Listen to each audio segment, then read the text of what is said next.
संत निळोबा हे शेवटचे संत असं समजलं जातं बघा. त्या संतांची एवढी भक्ती होती की यांनी एकदा मनामध्ये निश्चय केला की संत तुकाराम महाराजांनाच मला गुरु करायचे. तर बांधवांनो, त्यावेळी संत तुकाराम महाराज तर वैकुंठाला गेलेले होते, परंतु यांची भक्ती एवढी मोठी होती, एवढा निश्चय मोठा होता की वैकुंठावरून जगद्गुरु संत तुकाराम महाराज या मृत्यू लोकामध्ये आले आणि संत निळोबाराय यांचे गुरु झाले बघा. एक रहस्यमय असा छोटासा प्रसंग आहे, तो आपण पाहणार आहोत. हा प्रसंग पाहून ऐकून वैकुंठ आहे का नाही हा सुद्धा पुरावा आपला या ठिकाणी मिळतो बघा. त्यासाठी व्हिडिओ नक्की पहा. मी हनुमंत पवार धारकरी, तुम्ही पाहताय मराठी मोटिवेशनल हिस्टरी चॅनल. तर बांधवांनो, संत निळोबाराय यांचं मूळ गाव तसं शिरोर, परंतु एका भक्ताच्या इच्छेसाठी ते अहमदनगर तालुक्यातील पिंपळनेर या गावी स्थायिक झाले बघा. आजही त्या ठिकाणी त्यांची समाधी आहे, म्हणजे समाधी मंदिर आहे आणि सुंदर असं मंदिर सुद्धा त्या ठिकाणी आहे. तर बांधवांनो, संत निळोबाराय हे शिरूरमध्ये असताना घोड नदीच्या काठी स्वतः प्रभू रामचंद्रांनी स्थापन केलेलं एक महादेवांचं लिंग होतं त्या ठिकाणी. आणि त्या ठिकाणी संत निळोबाराय उपहास करायचे, भक्ती करायचे. त्या ठिकाणी अगदी मनोभावाने भक्ती करत होते. आणि त्यांच्याकडे बघा कुलकर्णी वतन होतं आणि कुलकर्णी वतनामुळे गावातील कामं भरपूर त्यांच्याकडे असायची. त्यामुळे त्यांना बघा भक्तीला वेळ मिळत नव्हता. आणि त्यामुळं संत निळोबारायांनी ही कुलकर्णी वतन सोडून दिलं आणि पंढरीच्या पांडुरंगाकडं झोकून दिलं सगळं मन, सगळं आयुष्य. आपलं ध्यास लागला तो पंढरपूरचा. आणि त्या ठिकाणी बघा संत निळोबाराय त्यांची पत्नी मैनाबाई ही दोघही पती पत्नी पंढरपूरची वारी चालू केली. एकच ध्यास, पंढरपूरचा ध्यास. पंढरपूरला जायचं आणि पंढरपूरहून परत आळंदीला यायचं, आळंदीहून देहूला यायचं, अशी वारी चालू झाली त्यांची बघा. त्यांचा जो प्रवास आहे बघा, शिरूरवरून निळोबा हे पिंपळनेर मार्गे, पारनेर मार्गे पंढरपूरला जात असेल बघा. आणि पंढरपूरहून ते आळंदीला, आळंदीहून देहूला यायचं. हा प्रवास करताना एकदा संत तुकाराम महाराजांचे चिरंजीव नारायण महाराज यांची भेट झाली निळोबारायांची. भेट झाल्यानंतर संत निळोबारायांनी संत तुकारामांच्या विषयी सगळं चरित्र त्यांच्या तोंडून ऐकून घेतलं. अभिमान वाटू लागला संत निळोबारायांना बघा की जगद्गुरु संत तुकाराम महाराज वैकुंठाला गेले. एवढा मोठा भक्तीचा अधिकार अखंड या सृष्टीचा मालक येऊन घेऊन गेला संत तुकाराम महाराजांना. संत निळोबारायांना फार अभिमान वाटू लागला आणि त्यांच्या मनामध्ये एक निश्चय झाला,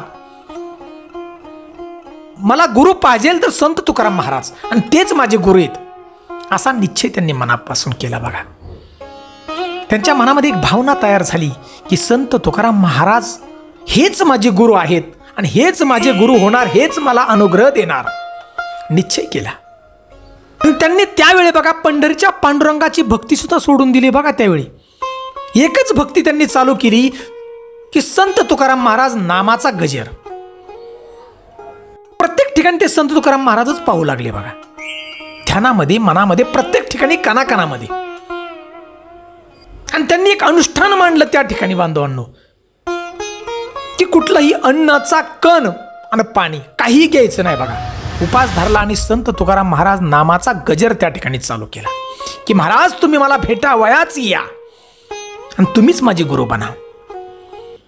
अहो, अनेक लोकांनी त्यांना समजवण्याचा प्रयत्न केला की निळोबा, संत तुकाराम महाराज तर वैकुंठाला गेलेत, ते आता परत नाही येऊ शकणार, तुम्ही हट्ट सोडा. आणि त्यावेळेला बघा संत निळोबाराय हट्ट सोडत नव्हते अजिबात. तुकाराम तुकाराम नावाचा गजर चालला होता, अन्न पाण्याचा कण सुद्धा म्हणजे तोंडात गेलेला नव्हता. 42 दिवस झाले बांधवांनो. अक्षरशः संत निळोबाराय जगणार नाहीत असं लोक म्हणू लागले बघा. कारण 42 दिवस अन्न आणि पाणी ग्रहणच केलं नाही. मला भेटावायचे संत तुकाराम महाराजांना. तर बांधवांनो, संत निळोबाराय यांची अफाट भक्ती होती पंढरीच्या पांडुरंगावरती. दोघही नवरा बायको प्रत्येक वारी कुठलीही न चुकवता पंढरपूरला चालत जात होती बघा. आणि त्यामुळे पंढरीचा पांडुरंगाला काळजी तिकडे पडली की माझे निळोबा त्या ठिकाणी अन्न पाण्या वाचून 42 दिवस आहेत ज्या ठिकाणी अनुष्ठान मांडलं होतं त्या ठिकाणी स्वतः पंढरीचा पांडुरंग त्या ठिकाणी आला बांधवांनो. संत निळोबारायांच्या डोक्यावरती हात ठेवला. पंढरीच्या पांडुरंगाने सांगितलं की निळोबा, अरे अखंड सृष्टीचा मालक तुझ्या पुढे उभा राहिला, डोळे उघड. त्यावेळेला संत निळोबारायांनी सांगितलं, अरे देवा, मी तुला कुठे हाक दिली? तुला मी आवाजच दिलेला नाही. मी हाक दिली ती संत तुकाराम महाराजांना. तू कशाला या ठिकाणी आला? देवानी भरपूर समजवण्याचा प्रयत्न केला, पण निळोबाराय काय ऐकत नव्हते. निळोबाराय म्हणत होते मला संत तुकाराम महाराजांनाच भेटायचे. आणि त्यावेळी बघा अक्षरशः पंढरीचा पांडुरंग वैकुंठ लोकात गेले.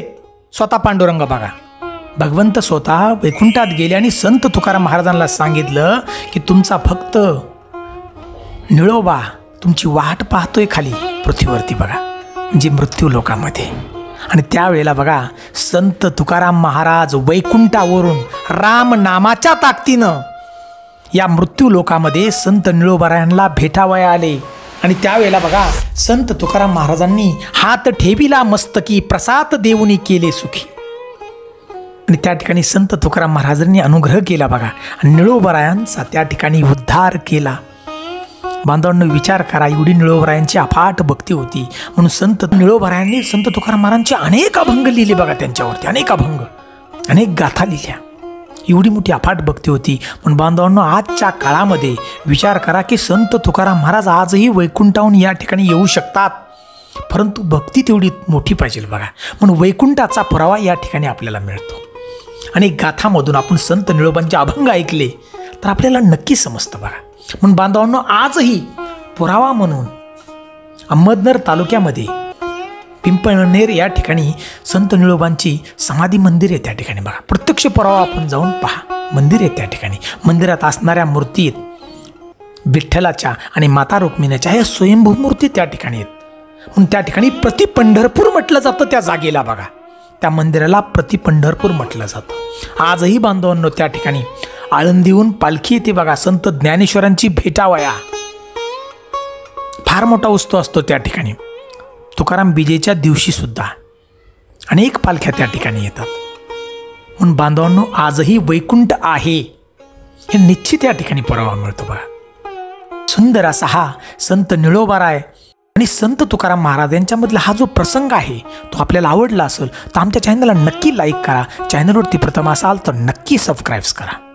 आणि आम्हाला कमेंट म्हणून जय जय राम कृष्णारी अशी एक कमेंट नक्की द्या बघा. ज्या गावातून हा व्हिडिओ पाहताय त्या गावाचं नाव शेअर करा. जय हिंद जय भारत.